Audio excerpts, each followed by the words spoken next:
Josh Green here for Seconds Out. Delighted to be joined by Caroline Dubois, second time on the channel this week. How are you doing, Caroline?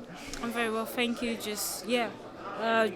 Came up today, so excited to be here and see what this is all about. But yeah. A little bit of a community day up in Barnsley. Going to be meeting a couple of young fighters, believe. You've obviously achieved a lot already in your young career. What does it mean to sort of pass on some of the knowledge that you've learnt so far in that career? No, it's very important. I think as a kid, when I was coming through the amateur system, I was always looking for female role models. I was always looking for people that I could relate to and been inspired by. And I guess this is what I've become for the next generation. I'm not going to inspire every person, but the few that I will touch and inspire, that's important. You talk about you growing up and you maybe didn't have those female role models you would have liked. I mean, for these kids that come here today, how much do you think it can change, and how much has it changed in the last few years, having people around the sport that can sort of be those role models? No, definitely, it's improved and changed a lot. Even now, walking through the door, I can see some female boxers pittering around, and that means a lot, because when I started boxing, there was not one that I couldn't. And it wasn't just at my gym, it was at other gyms as well. All around the country there would be one or two girls and that was it. But there seemed to be a few coming through, and I'm very happy to see that. How different do you think your journey would have been if there were more role models when you were growing up?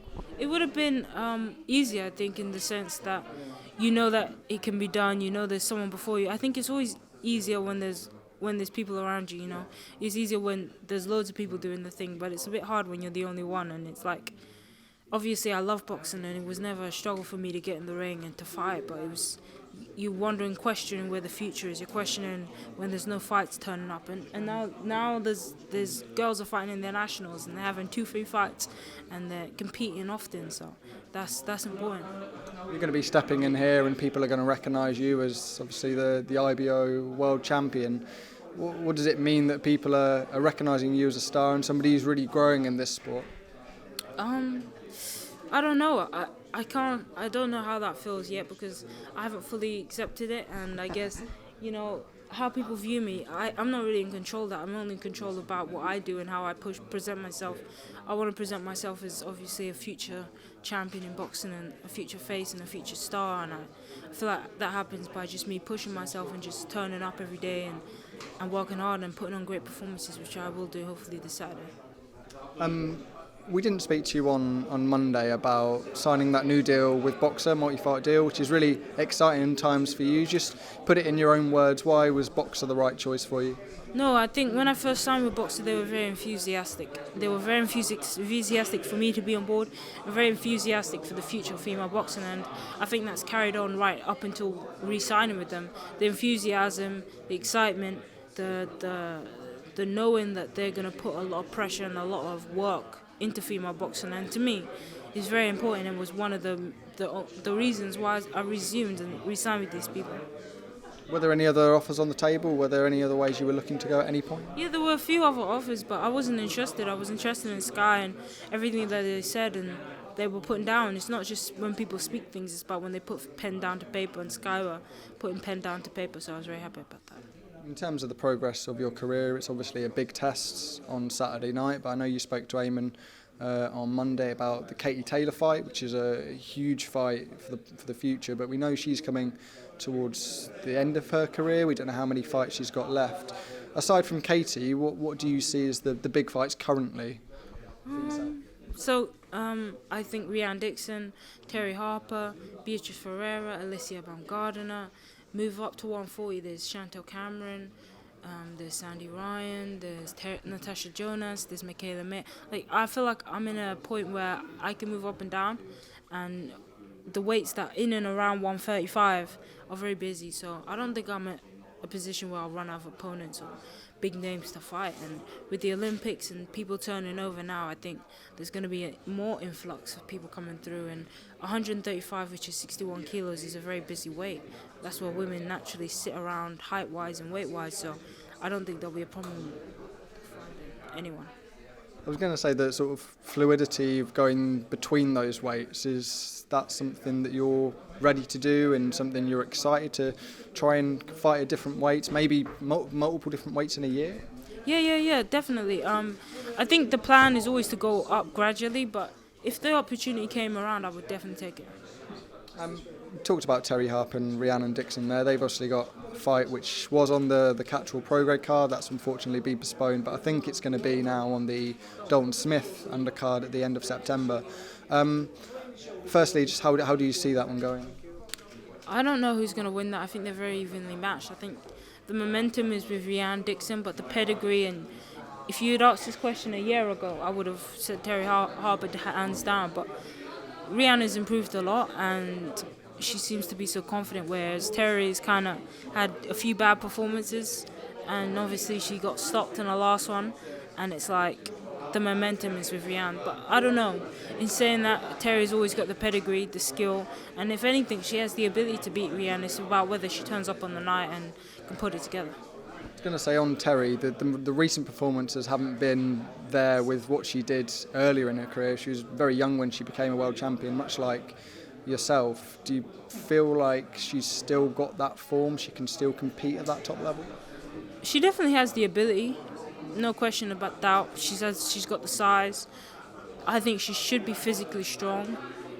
It's just a mindset thing, and that's up to her. You know, I'm not in her team. I'm not representing her corner, so it's just a question of whether she's got the mindset, and I don't know. That's up to her. You talked about some of the people now coming through from the different areas of the amateur game. We're obviously in the middle of the Olympics at the moment. It's not been a particularly good start from Team GB. A couple of really ruthless, maybe unfair decisions, you would have to say. What have you made of it all so far? Yeah, it's hard to watch, isn't it?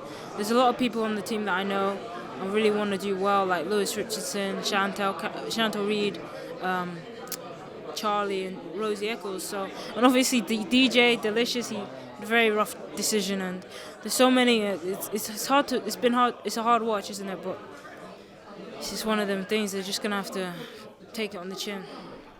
You spend a little bit of time in that system, but lots of those guys and girls have been working towards this Olympics for 3 or 4 years, and for it to be over in 9 minutes, thanks to what might be an unfair decision on.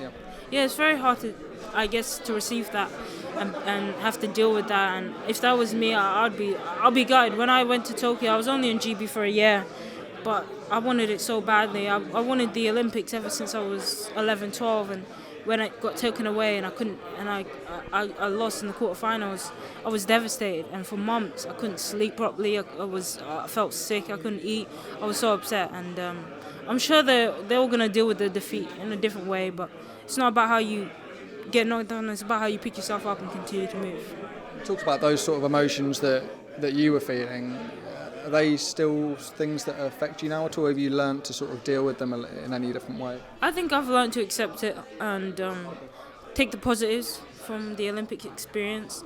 And the dream has been replaced, you know, in a sense, with the pros now. And that fire that I had for the Olympics has just been moved from the Olympics to the pros. I want to do as much as I can as a pro, and you know I guess I've got that distraction with the pros now, so I'm focused all eggs in my one basket for the pros. You talked at length on Monday about your brother Daniel with Eamon. We've talked a little bit how you've sort of progressed and how you've improved mentally as well in the programme. What have you seen of Daniel's sort of improvement mentally over the years? In what sense? Like, do you feel like he's much stronger mentally now than when he first stepped into a pro ring? I mean, I guess, yeah, you know, time, and he's had hard fights. He's come through hard fights. He's come through fights where he's been down with Hrgovic, come through fights where it's been a war from the get with Jarrell Miller. So I think mentally that's going to be strengthening. That's going to be character building, and just through, he's gotten older, you know. When he turned pro, I think he was 19, and now he's in his 20s. So just age and experience is building up for him. We talked a little bit about your footing in the game and how the role models maybe weren't there at times. At SecondsOut, we did a long-form interview with your father around a month ago now. Did you have any chance to see that at all, or see what he had to say? No, I haven't watched it. What's your current relationship with your father? Have you spoken to him recently at all? No, I haven't spoken to him. Just moving on to Saturday night, because we haven't really covered that at all. Mayra Manea in the other corner. What do you know about her as such, and how much of a challenge is she going to pose?